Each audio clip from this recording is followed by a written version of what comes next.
حضرت پن دور کې کوم وګورو زیات انسانان د زړه بیماران دي کدا روحاني وي او که جسمانی وي مونږه که سوچو کو نو هر طرف ته انسان پریشان دی او زړه تنگ وي په سکون ورته نه اطمینان ورته نه او هر وخت د په ګریټ ډیپریشن کې وی د ډیپریشن شکار وي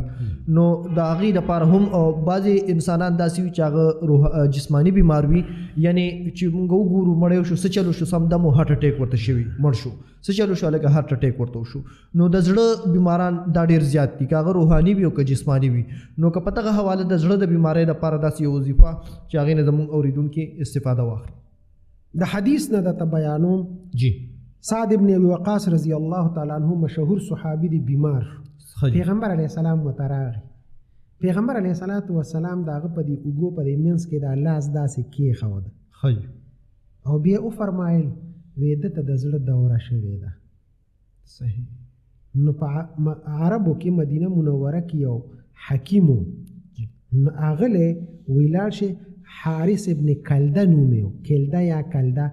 نو هغلی بوزې او هغه حکیم صاحب ته ووایه چې اوه قجورې عجوه او د اوه قجورو عجوه اډوکي هغه وټکئ او هغه دله ورکي نو انشاءالله دله به خدای پاک په هغې شفا ورکي دا پیغمبر علیه السلام ښودلې وظیفه ده اوه عجوه قجورې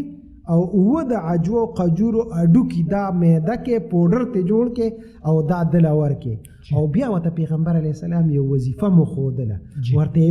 وی دې د باندې 111 ځله سبحان الله وبحمده سبحان الله وبحمده دا 111 ځله دا په دموي روزانه وایې په دې په دموي دا دوه علاج یې ورته وښودل یو د عجوه قجورو او یو دا سبحان الله وبحمده